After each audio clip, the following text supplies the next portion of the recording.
Thank you for tuning into the WOLA podcast. I'm Adam Isacson. Before I begin, I'm here to remind you, as usual, that these podcasts are free. They are ad-free, but the Washington Office on Latin America is a small but independent organization that operates entirely on gifts and donations from people like you. So go to WOLA.org, please, and head to the donate button in the upper right-hand corner. In less time than it takes me to even read this introduction, you will have been able to support us at what is really a crucial time, 2026, for our work promoting democracy and human rights in Latin America. Now, democracy and human rights in Latin America is the topic of this episode. January 20th, 2026 is going to be the one-year anniversary of Donald Trump's inauguration. And what a year it's been for anybody actually trying to see democracy and human rights advance in Latin America. There have been many setbacks, and we are looking at another challenging year. I'm talking about it in this episode with the two people who really run the policy direction here at WOLA, our president, Carolina Jiménez Sandoval, and our vice president for programs, Maureen Meyer. And whenever you want to do a year in review of Donald Trump's first year, whenever you click an article that is like about Donald Trump's first year, you do it with a bit of dread because you don't want to be it's almost re-traumatizing because you're reading again about all of the severe setbacks that we've suffered over the past year. And we want to talk more about, who is stepping up, who needs to step up, what we can do to retake the agenda here, especially since we probably are looking at things getting worse before they get better in the region.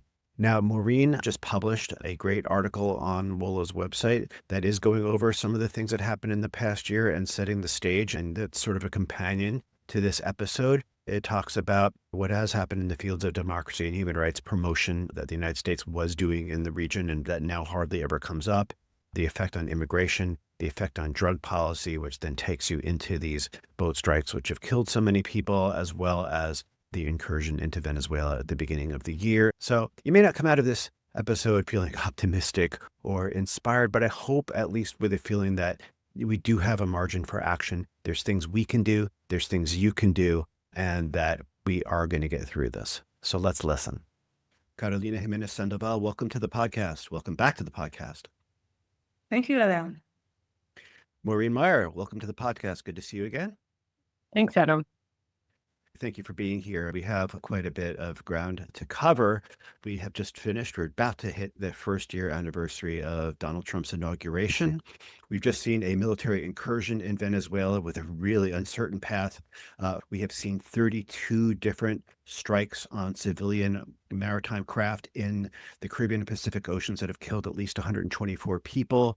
We've seen documents basically saying that the United States is the dominant actor in the Western Hemisphere and that there's a new doctrine basically making Latin America the number one military priority. That's a lot of change, and there's a lot more. There is a document that Maureen, you authored, and that we'll talk about, but that WOLA published a couple of days ago that talks about all of this and gives a helpful, although very grim, review of the last year. So before we get into the changes of the last year, though, I think maybe it makes sense, and maybe I'll start with you, Maureen, to talk about just the trajectory that U.S. policy toward Latin America had been on perhaps since the Cold War, so that we can then talk about what a break the Trump administration has represented for that trajectory. Any thoughts on that? Sure. I think we can look at timing.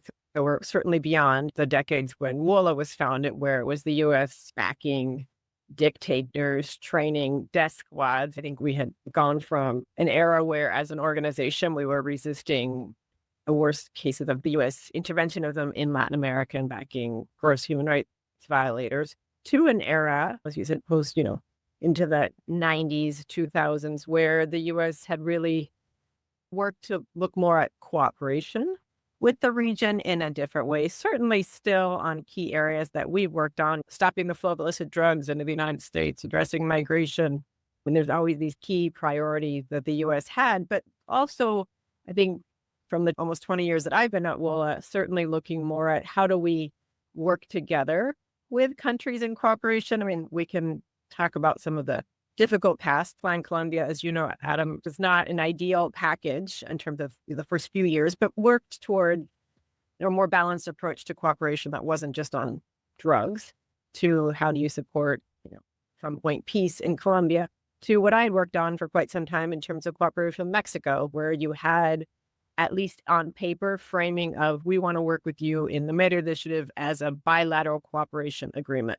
Certainly more on cooperation to Mexico and support for Mexico and institutional reforms in Mexico than stopping the U.S. arms trafficking. But there was at least a framing that this was on cooperation. And I think we'd gone through several governments that was focused more, and you had the sense it was on cooperation. Even Trump's first term, as transactional as some of the relationships were, it didn't seem like there was the aim we have now of not necessarily listening to partners in the region and working on things together as much as a focus on, as Trump has made clear, U.S. dominance in the region. And I think what we've seen from the administration, which is much more actions that are coercive and based on threats of economic sanctions to military force, than on trying to reach an agreement with other governments.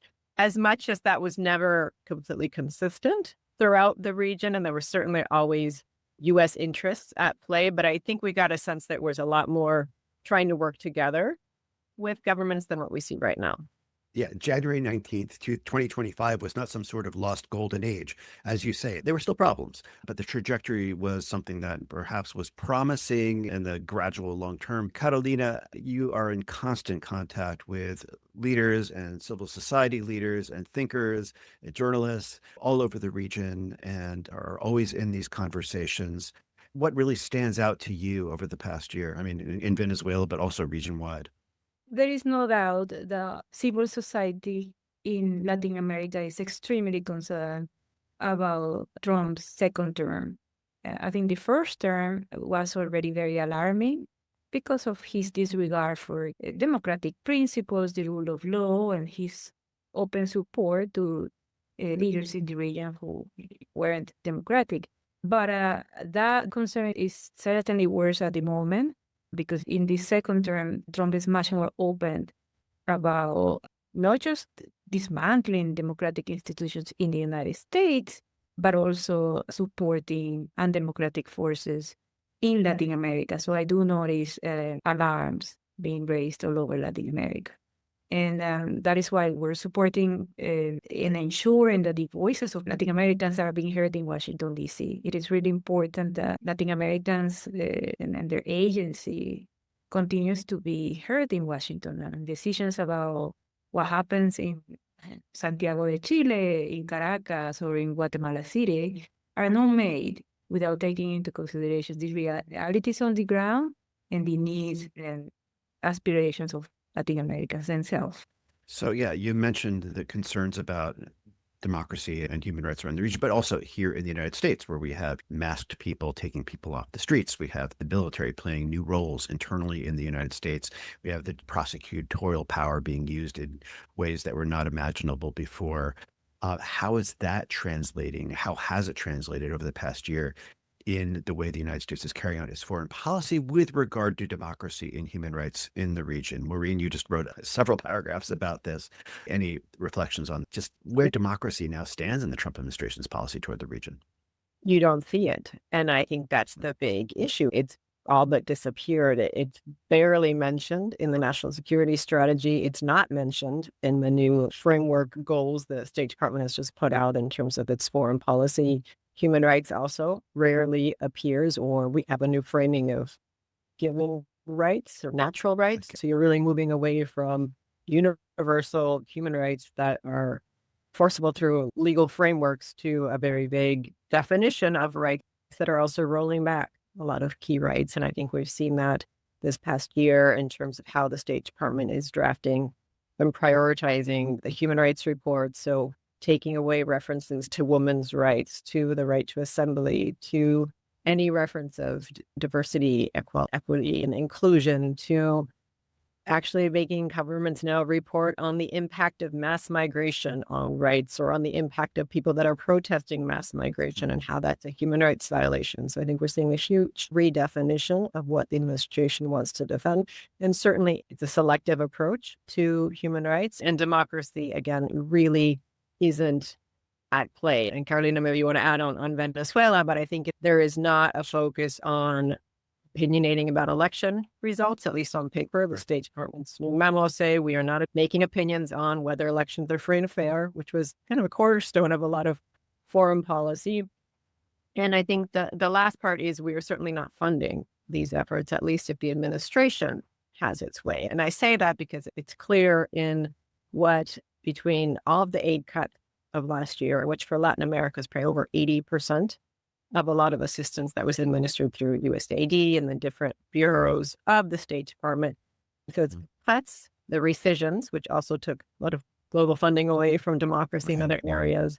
And then we had a budget request from the administration that really wanted to disappear the Democracy Fund that didn't have funding for human rights globally, and where they've actively within the State Department pretty much decimated the staff of the Bureau for Human Rights, Democracy, and Labor. And so between their actions, which are not focused on human rights concerns or democracy promotion, to their funding priorities, it's pretty much non-existent. And I think that's in an era where there is still such pressing needs to defend human rights or to promote democracy and opening civic space that we have a government that is, in a sense, going against those historic parts of U.S. foreign policy, historic in the past 5 decades, I would say, of enshrined in law that these should be core elements of U.S. foreign policy.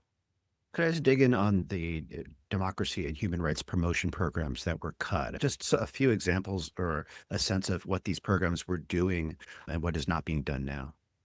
I think that the one alarming part is we really don't know everything that was cut because there's never been any public documentation that really shows what has been cut and what survived. I think the information that we have gotten is from congressional hearings. So thankfully, some members are able to look at the fact that, I don't remember the numbers, only 2 democracy promotion programs survived globally. I know in our analysis and your analysis of a memo that was sent to Congress about what cuts had happened to USAID, by my reading, I think there was 1 or 2 democracy and human rights programs that survived only focused on Cuba. So what we do know was taken away, at least for Latin America, was funding for Venezuelan civil society and freedom of press organizations that were really working in already difficult conditions in Venezuela, and that looked to U.S. support to keep their lights on and keep working on documenting abuses, supporting victims, and reporting on government wrongdoing. We know that the same is true for our independent press organizations or journalists working in exile, including from Nicaragua and Cuba. So a lot of those funding were cut. And we know from our partners that a lot of programs were shut down, between human rights programming, including funds that could help support people at risk, to almost all support for refugees and asylum seekers throughout the region in terms of their humanitarian needs, but also access to legal protection. And I think there's a whole list, but it's really heart-wrenching to see how much was lost in so quickly and a time, again, where there's still so much great need for the support, and yet one of the biggest funders globally for these programming was almost gone overnight. Yeah, Catalina, I'd ask for any more reflections on this, but I also like to think of, like, when you look at leaders and regimes around the region, who has benefited from this, who has benefited and maybe who has been set back. And maybe if you have anything to say about the OAS and the Inter-American system too, which were such key parts of democracy and human rights promotion and where they are now. Well, what we are seeing in the world in general, right, and in Latin America, certainly with respect to the Trump administration, is this threatening of authoritarian cooperation. And what Maureen was saying earlier about the trajectory of U.S. foreign policy, I think it's always important to remember that a country's foreign policy is not divorced from its domestic priorities. And when you see an administration that, doesn't have democracy internally as a priority, it is not surprising that democracy is not a priority in its foreign policy.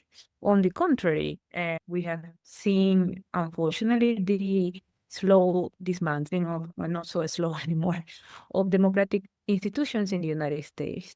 So this is reflected also in current American foreign policy. And the relationships that the administration has been strengthening or building in the region respond to this logic.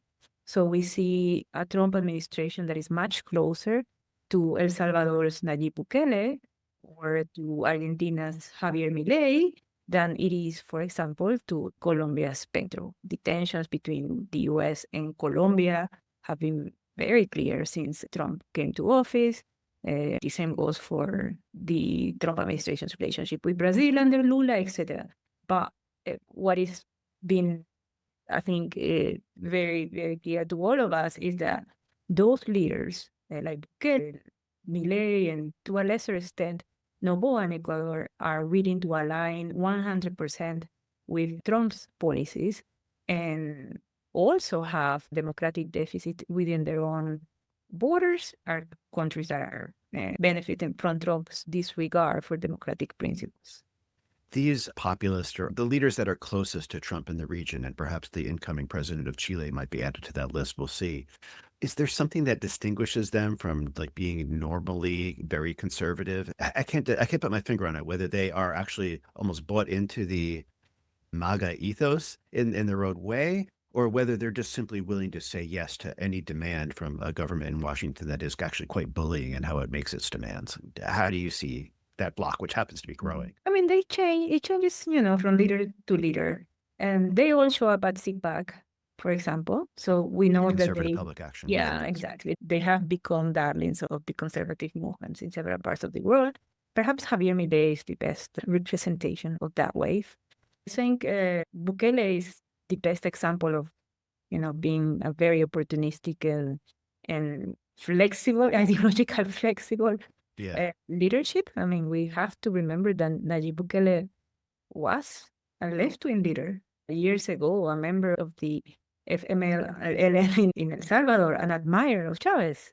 And nowadays, he's a Trump supporter and a conservative leader. So Bukele has adapted his leadership to what he considers the best conditions for him to succeed and to stay in power. But I do think that people like Milei or like Bolsonaro, who's, of course, dealing with major setbacks in his political career, are real conservatives who have long careers in conservative politics, and their thoughts and their trajectory show that they have been aligned with Trumpism for a very long time.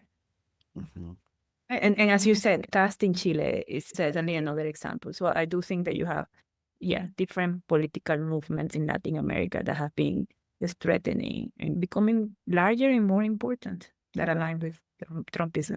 Yeah, there's a gradually growing club. We look at the leaders in the region that have tried to push back, or at least make clear that they don't agree. They seem to come in two flavors. One, Gustavo Petro, who's almost on his own with the energy with which he is opposing Trump on social media and in other fora. And then you have leaders like Lula and Sheinbaum, the two largest countries in the region, who have been pretty strategic, it seems. How do you think they are handling this new challenge?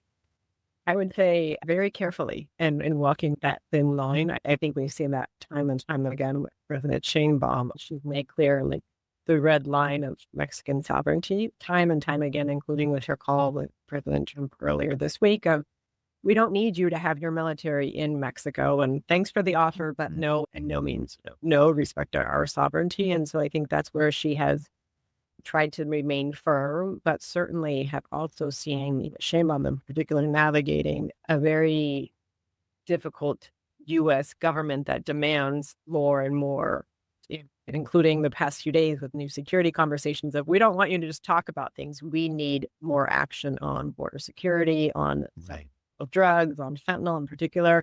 And we're seeing Sheinbaum also take more actions to either transfer or extradite over 100 Mexican cartel members to the United States in the past year. They've increased the presence of the National Guard in the northern border.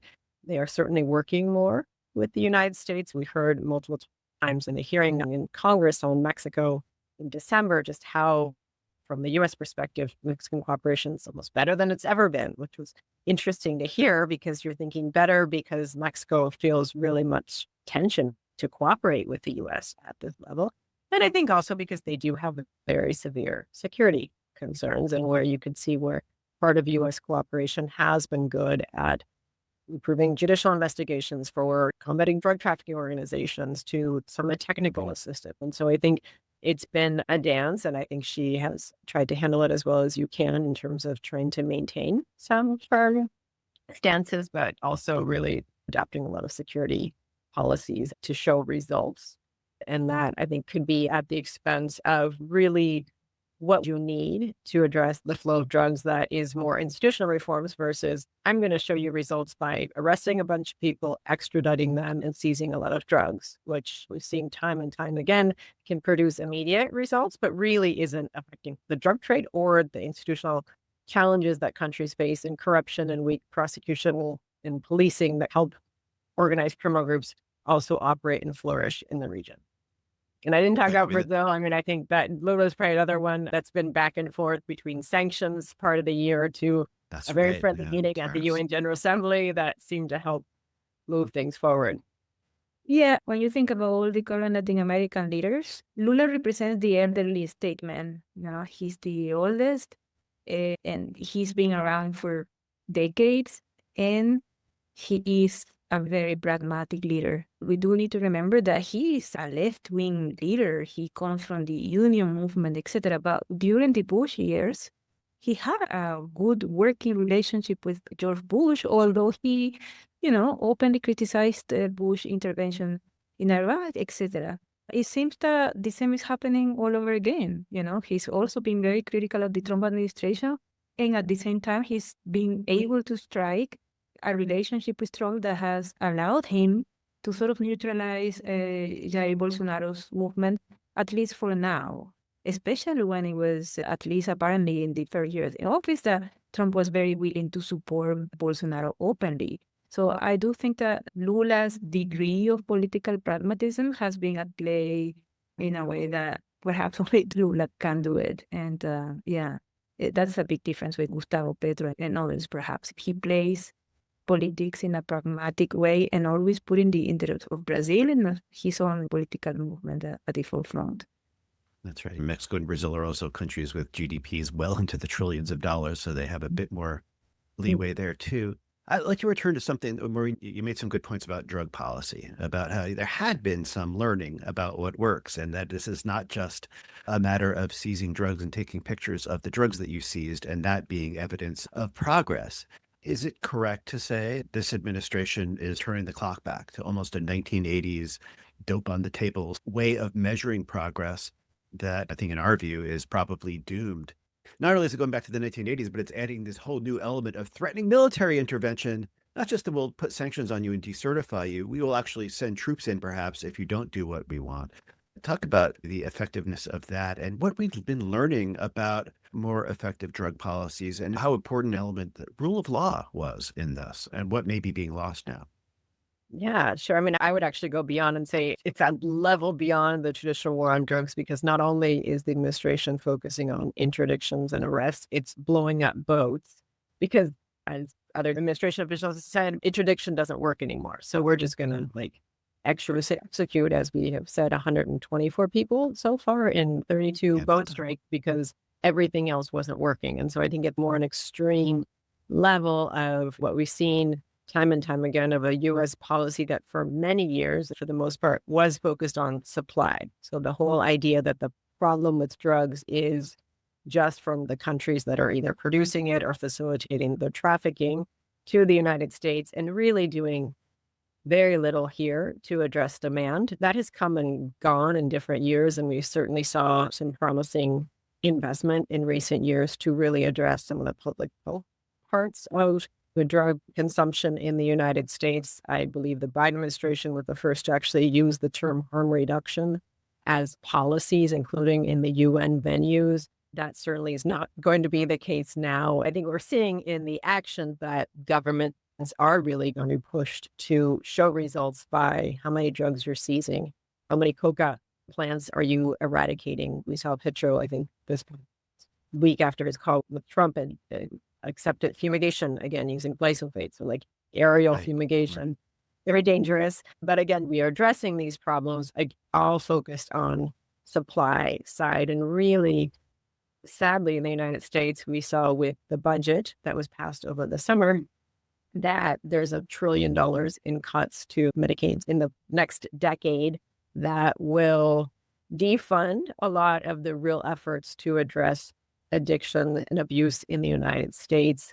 The agencies that also support those services throughout the country are being gutted in terms of staffing and resources. And so we have an administration that really is focused more on blaming the countries that are producers of drugs or the transit for illicit drugs, and not doing much to address the real challenges the United States continues to face with consumption, with overdose deaths. I know WOLA staff had worked with a delegation this past year of family members whose children, for the most part, have died of fentanyl overdoses in the United States. And I think their real message was this needs to be a public health issue in the United States. It's not about border security and what other countries need to do. It's also how do we support people so they can get into recovery and evidence-based treatment. You need both. You certainly, not saying we shouldn't focus on addressing organized criminal activity, which has caused lots of harm worldwide and in the region in terms of the expansion of criminal groups, in part fueled by the profits of illicit drugs. Certainly, we need to still focus on that, but it needs to be balanced between how do we address supply issues as well as address demand in the United States. And then lastly, and maybe you've testified about this past year, Adam, really, how can the U.S. be more helpful partner in terms of assistance that we had seen in recent years from the Bureau of International Narcotics and Law Enforcement that was focused on judicial systems? How do you overhaul judicial systems? How do you improve investigative capacity? How do you have better policing? How do you address corruption? I think you had a lot of issues that aren't just about drugs or organized crime, but certainly would help create the systems that governments need to more effectively address some of the drivers of how criminal groups have been able to operate and flourish in a lot of countries in the region. Right. I mean, I think it's pretty clear there's no short-term magic bullet for addressing organized crime, which is making money from drugs, but also from illicit mining, extortion, and kidnapping, and human trafficking, and so many income streams. I guess this question is for either of you. Not only is the administration seeking these short-term, very showy results, but they seem to be. In February of 2025, there were 4 foreign terrorist organizations listed by the U.S. government on its list of FTOs in Latin America. There are now 19. They've taken most of the major organized crime groups and gangs and cartels in the region and added them to the list. Does this make strategic sense at all? Especially given how Maureen just answered that question about how you address organized crime. Part of a punitive approach towards solving issues that need different approaches. We have advocated for a public health approach to deal with drugs for many years.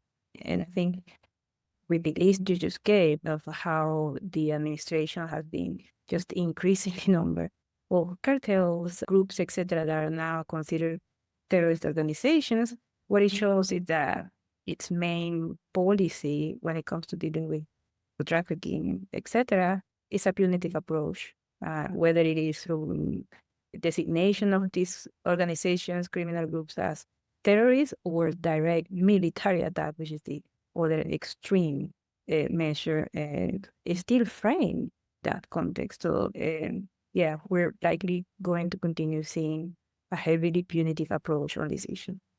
So a punitive approach actually backed by, real threats, well, in Venezuela and in the Caribbean and Eastern Pacific, more than threats. No longer a Real threat. use of military force, No longer a in a threat. way that we hadn't thought of before.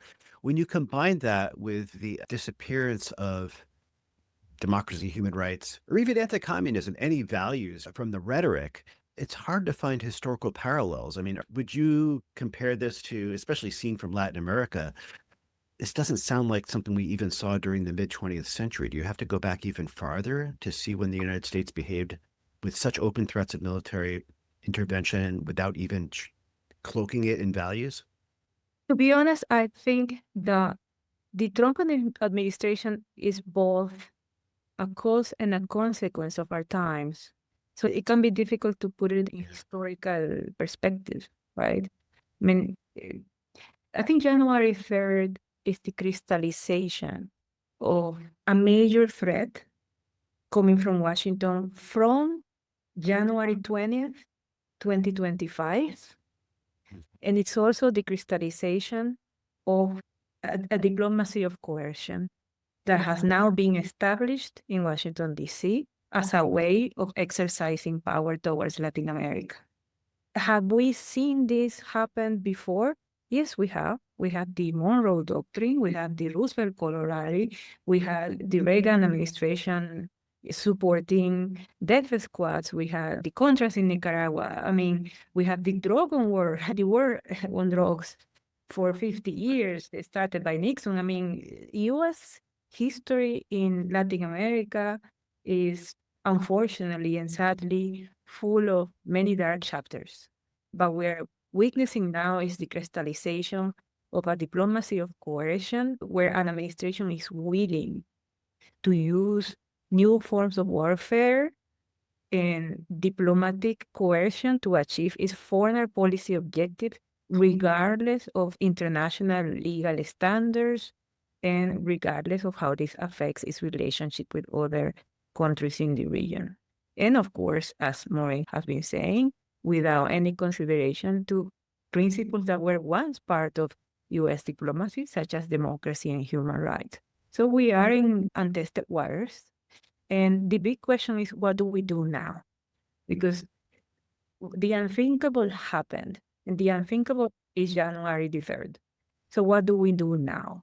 And I think one big and important action is to ensure that Congress puts some limits to the executive power. WOLA has been advocating for some months now on the World Powers Resolution.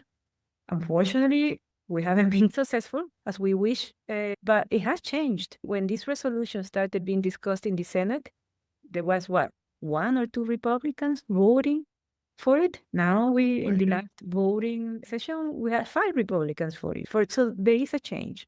And little by little, I think American public opinion is also changing its mind about the way the president is exercising his foreign policy. Beyond Congress, I think it's also very important that we also push for accountability. When we think about the extrajudicial executions that took place between September 2025 and the end of December, we haven't seen any other military strike against vessels in the Caribbean or the Eastern Pacific. We need to see justice for the victims and clear limits on the powers of, in this case, the Secretary of Defense and other units or agencies of the federal government on this attack. So I think we need to focus on what can be done to put clear limits on the power of the executive to carry out these type of actions against the countries of Latin America. And can I maybe just add on that in terms of with Congress, it does seem to be waking up a little bit to the need to put more focus on their own priorities too. And as we hear different members say, reminding that they are a second power in a brand, like they're equal power and brands of the federal government, executive, judiciary, and Congress, and legislative. And I think on that, what we saw with the foreign aid legislation, which is moving forward, I think if a budget is passed, will pass because it's been agreed upon by both chambers in bipartisan basis, although not gone to full vote, that some of the language is really noteworthy of, at least from the committees that work on appropriations, foreign assistance, and budget processes that believe that human rights and democracy are central to U.S. national security. It's in the foreign aid language of the report that accompanies the legislation that there is $50 billion in U.S. foreign assistance that's being proposed for fiscal year 2026. It's 9-some billion less than last year's budget, but certainly 19 billion more than the administration requested, including funding for the National Endowment for Democracy, which the administration had sought to completely defund, and a fund for human rights and democracy. It's about $205 million. Not enough probably to really address what's been lost, but also what the need is. But I think there's some signs there of Congress hopefully asserting itself, especially in its role of the power of the purse, which is one of their main powers in terms of approving the budget. We need to push to make sure that they exercise that power in ensuring the administration implements the money as Congress is directing it to, and that money is spent on things they also view as priorities. And I would agree, Carolina, there's so many other areas between war power resolutions to speaking up for victims of human rights violations, for the need to support democratic champions throughout the world, to working to go against closure of civic space and the flourishing of anti-NGO laws, which we've also seen in Latin America in the past year or two, that there needs to be that voice too, that members still always have to speak out against injustices in Latin America and certainly in the United States as well, which I think is one of the other really pressing issues that we're experiencing currently.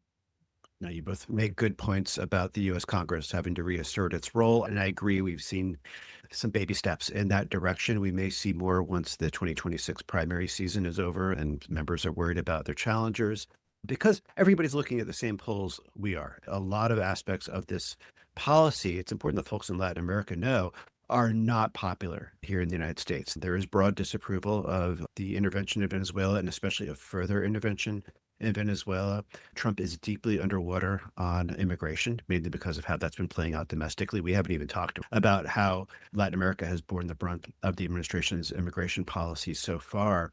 But that takes us, I mean, if you're going to try to encourage greater checks on executive power in the next year, which is going to be a very difficult year, a lot of that is going to happen in the court of public opinion and in the court of communications and narratives. And I would welcome your thoughts actually about how that communications landscape looks right now and what some of the main opportunities or challenges are.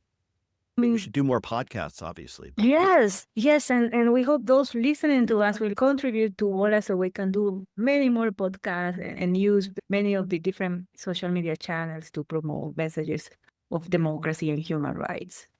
I am a firm believer in the power of citizens. Unfortunately, we are living through very difficult times, and it is true that we are witnessing democratic backsliding in the United States. But I do not think democracy is dead in the U.S. Democratic backsliding and full and blown authoritarianism are two different things. That means there is room still for resistance and for saving U.S. democracy. And that indeed depends a lot on what citizens and movements and organizations do in this year and in the next 2-3 years.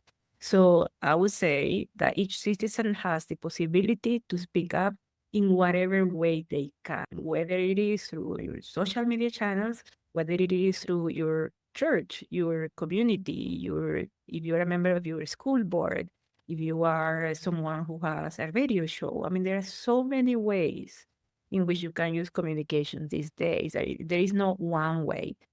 You do have people who are influencers, and that is true. And I think those people have a major responsibility these days. I mean, those who have greater reach to larger audiences need to make strong decisions and difficult decisions about how they use that reach. There are people who are artists or sport people or, people who have millions of followers who do not necessarily participate in politics. Is this a time to change that position? Maybe. Yeah. But the truth is that I think that those decisions need to be made because what is at risk is democracy itself. And lastly, I will say that there are elections in the United States, and I think it is very important that each citizen takes the decision that is most important for them. What matters, I will insist, is democracy. And fighting for democracy is important. People should exercise their rights, taking into consideration that what the U.S. does and the decisions it makes impacts the life of millions of people outside the borders of the United States, including the life of millions of Latin Americans. So whenever people vote in the U.S., whenever people speak up in the U.S., please remember that the life of millions of Latin Americans are also important. They matter, and the U.S. still holds a lot of influence on our countries. Well, maybe just to add, I think from the flip side, which I don't think we have time for now, we could do a whole podcast on the region and how the region is responding. But I do think it's important that all of these governments too also have a role in determining how both they respond to the United States, but how they're responding to their own citizens and others within their territories regarding human rights, democracy, security, and other concerns. On migration, a larger population from Latin America is bearing the brunt administration's actions on promoting mass deportation policies and all of the different efforts to delegalize people that had some type of status in the US, whether it was TPS or parole or asylum seekers. So I think the flip side of that is, how do the governments in the region respond to support their own citizens that are being returned to their countries, often after living in the United States for decades? How do you support that population? How do you make sure that if you're receiving third country nationals, which Mexico and other countries are, that you're screening them to make sure they don't have protection concerns? And if they do, you're offering them asylum, and you're certainly not sending them back to their home country if they're expressing fear of return or have some legal protection, including from the United States, that they shouldn't be sent home. And I think the migration is just one. I think overall, looking at how governments in the region are also either working to advance human rights, including in their population, or not, and how they're addressing some of these other pressing problems. Because clearly the U.S. has a role, and U.S. cooperation has had a role, but it's also the decisions of different governments on where they decide to prioritize or not, and how they speak up for human rights violations that they're seeing occurring in their neighboring countries. And that goes back to one of the questions you had of what's the role of the Inter-American Commission, the OEA, how can these regional bodies also work and continue to speak up about threats to democracy, about human rights violations. I think the commission is certainly in a space where you've got new commissioners that have a very pressing agenda ahead of them. And so looking at all of these other factors that also really are key if we are in an adverse situation here in terms of a U.S. government that is not going to be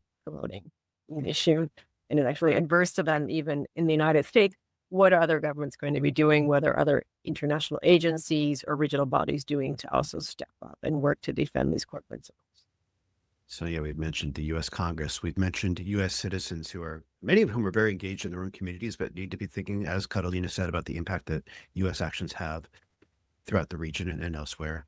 Regional bodies, other governments, everybody needs to keep stepping up even more than ever, being guided by democracy and human rights, always as the North Star as to what guides when and how they act. I mean, that's an important point to take away as we go into 2026. And of course, it's a point that applies to our sector as well, civil society, non-governmental advocates, researchers, people in the media, but also a lot of our partner organizations in the region. I would just add, we talked a lot, the importance of civil society in this context, and Carmina just mentioned a lot, and you did as well, as what the U.S. citizens should be doing here and how they have a role to play in our own democracy. I think the importance of WOLA in our work currently is also how we're continuing to work with partners, many of them working in very difficult, dangerous situations, including our Venezuelan partners that we are working to how to keep human rights as part of the agenda in terms of the U.S. role now in Venezuela. And I think that's where, again, it is so important to have these relationships and to remember the role that civil society plays in documenting human rights violations, uncovering government wrongdoing, whether that's corruption to abuse, to really putting forward proposals on what better security policies might look like. So I think just the importance in this context of really uplifting the role of civil society organizations to be able to continue with their work and also feel safe doing so. Certainly it's a challenge for everyone, but I think it's something that's just really essential in the current context where we're seeing so much civic space being closed in the region, and where we do need a lot more support and people uplifting the work that really courageous people are doing throughout the region. Yes, and I would like to conclude by saying that although the history of U.S. Latin America relations is complex, it is also true that when the U.S. and Latin America are strategic partners, both benefit. And they benefit because when there is mutual respect and recognition of Latin America's agency, U.S. interests can be promoted in a much better way. And Latin America's own interests can also be promoted in a much better way. So it is never late to transform that complex relationship in a mutually beneficial one. That's right. And it is not about constraining U.S. power. It's about actually mutual benefit for both. That's a great point to end on. Thank you, Catalina and Maureen, for an important discussion. I'm personally glad that we didn't just rehash all of the horrible things that happened last year and that we are coming out of this with some clarity about ways forward. So thank you again for your time. Thank you, Adam. Thanks, Adam. So there we are. It's been a rough year. It's maybe an even rougher year to come, but we appreciate you watching and listening. I would note that we are putting more and more of these podcasts up on YouTube as well in video format. And I hope that you will continue tuning in and joining us as we continue these conversations and continue these communications efforts and continue all the advocacy and research that WOLA is doing both here in Washington and throughout the region. Do stay tuned. We'll keep the podcast coming. And as I mentioned at the beginning, as with all that WOLA does and produces, including these podcasts, we depend on donations to make these episodes happen. So if you're a supporter, thank you for making this work possible. If you're not, just remember that you could be very easily. But either way, thank you again. Stay well and goodbye for now.